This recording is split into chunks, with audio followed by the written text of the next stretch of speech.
Dari sunyi menuju dentuman. Semua suara besar lahir dari keheningan. Sebelum nama brewok menggema di pelosok Jawa Timur, sebelum dentuman speaker menggetarkan sawah dan balai desa, sebelum setiap bocah kampung bercita-cita menjadi perakit sound, ada satu titik hening. Titik diam, tempat di mana tidak ada yang percaya bahwa suara bisa menjadi warisan. Dan dari sanalah, semuanya dimulai.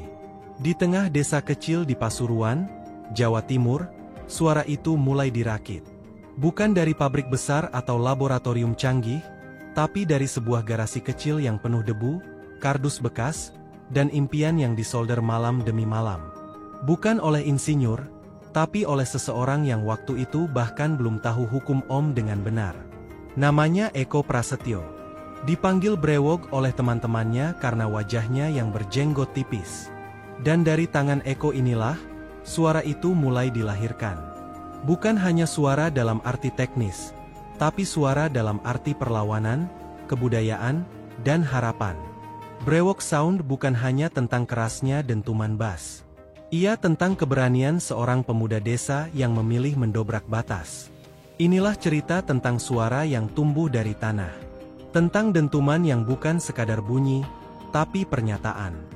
Dan tentang bagaimana suara bisa menjadi senjata, bisa menjadi budaya, bisa menjadi hidup. Di ujung gang kecil di Bangil, Pasuruan, Eko Prasetyo duduk termenung. Sebuah amplifier bekas ada di hadapannya, dibongkar total. Tangan kirinya memegang solder, tangan kanan mencari jalur yang putus. Di sekelilingnya, suara jangkrik bersaing dengan derit kursi plastik. Tidak ada yang tahu bahwa dari garasi itulah, sebuah gerakan akan lahir. Bukan gerakan politik, bukan pula gerakan budaya formal, tapi gerakan suara. Gerakan yang hanya bisa dimengerti oleh mereka yang paham bahwa satu dentuman bisa mengguncang isi kampung. Eko, yang kemudian dikenal dengan nama brewok, tidak berniat jadi legenda. Ia hanya anak muda biasa, suka musik, penasaran dengan speaker, dan tak punya cukup uang untuk beli yang mahal. Maka ia belajar. Dari YouTube, dari buku tua, dari obrolan warung. Ia bongkar speaker satu persatu. Belajar dari error, belajar dari konsleting, dari gosongnya resistor. Satu demi satu, ia mulai membuat speaker sendiri. Pertama jelek, kemudian lumayan, dan akhirnya membuat kepala menoleh ketika suara itu menggema di lapangan desa. Suara itu tidak hanya keras. Ia menyentuh. Ia membangunkan sesuatu dalam diri orang-orang yang mendengarnya. Seperti ada semangat baru. Seperti ada energi yang tak bisa dijelaskan. Di balik semua itu, ada pengorbanan yang tak terlihat. Malam-malam tanpa tidur. Listrik yang naik turun. Uang pinjaman yang habis untuk beli cel dan magnet. Tapi Eko tidak menyerah.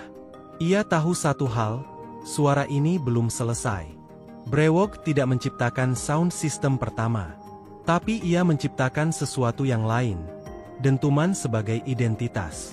Speaker bukan lagi alat hiburan, tapi alat pernyataan. Identitas kampung. Simbol eksistensi. Setiap tampil di hajatan, suara brewok menandai bahwa acara itu penting. Bahwa kampung itu punya gaung. Bukan lagi sekadar menyanyi, tapi merayakan siapa mereka. Dentuman itu lalu menyebar.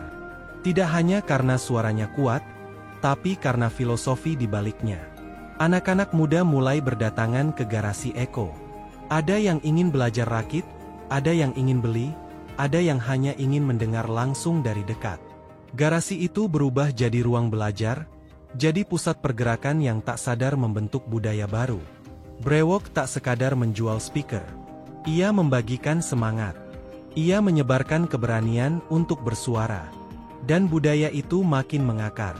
Tiap ada acara, bukan siapa artisnya yang ditunggu, tapi siapa sound sistemnya. Apakah brewok hadir? Apakah dentumannya bakal bikin atap bergetar? Brewok mengubah tatanan. Dari sebuah sistem hiburan menjadi bahasa sosial. Yang kaya dan miskin duduk sejajar mendengar dentuman yang sama. Tak peduli pakaian, tak peduli status. Yang penting, rasakan getaran itu. Saat suara semakin keras, telinga kekuasaan mulai terganggu. Larangan demi larangan bermunculan. Awalnya halus, pembatasan jam malam, aturan kebisingan. Lalu mulai keras, razia, penyitaan, hingga larangan tampil. Beberapa acara dibubarkan. Beberapa sound disabotase sebelum tampil. Tapi ada yang aneh. Kenapa hanya brewok yang kerap jadi sasaran? Ada desas-desus bahwa beberapa pihak merasa terancam. Bukan oleh dentuman, tapi oleh pengaruhnya. Suara brewok menyatukan orang, menumbuhkan rasa kolektif. Dan dalam sejarah, tidak ada yang lebih menakutkan bagi kekuasaan daripada rakyat yang bersatu karena satu suara. Bahkan ada yang bilang, industri sound besar merasa terganggu. Karena brewok menggerakkan ekonomi rakyat.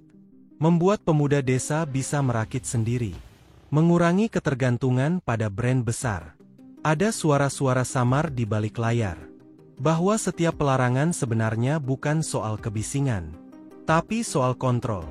Karena selama orang punya suara sendiri, mereka tidak bisa dikendalikan sepenuhnya. Konspirasi? Bisa jadi. Tapi yang pasti, semakin dilarang, suara itu justru makin kuat. Seperti gema di tebing. Dilarang satu, muncul 10. Diredam satu, menyala di tempat lain. Tahun berganti. Brewok kini bukan hanya dikenal di Pasuruan. Nama itu melebar ke Probolinggo, Jember, Lumajang, bahkan hingga luar Jawa. Di TikTok, Instagram, dan YouTube, video dentuman brewok ditonton jutaan kali. Tapi yang lebih penting, semangatnya menular. Anak-anak muda mulai merakit sound, membuat logo, memberi nama, dan mereka semua sadar siapa pelopornya. Mereka tahu brewok bukan hanya soal speaker, tapi tentang keberanian menciptakan sesuatu dari nol. Dari tanah sendiri, brewok menjadi simbol bahwa anak kampung pun bisa berbicara lantang. Bahwa teknologi tidak hanya milik mereka yang punya modal, tapi juga milik mereka yang punya tekad. Dan warisan itu kini hidup di tiap dentuman hajatan, di tiap kawat tembaga yang dibungkus ulang, di tiap speaker buatan tangan sendiri. Brewok telah membuka jalan. Tinggal siapa yang berani melanjutkannya. Brewok mungkin hanya satu nama. Tapi suara yang dilahirkannya sudah tumbuh jadi gelombang. Ia mengguncang lebih dari sekadar acara. Ia mengguncang batas pikiran. Bahwa dari kampung kecil pun bisa lahir suara besar. Kalau tidak ada yang mau dengarkan suara kami, maka kami buat speaker sendiri. Kami dentumkan suara kami. Dan itulah yang dilakukan brewok.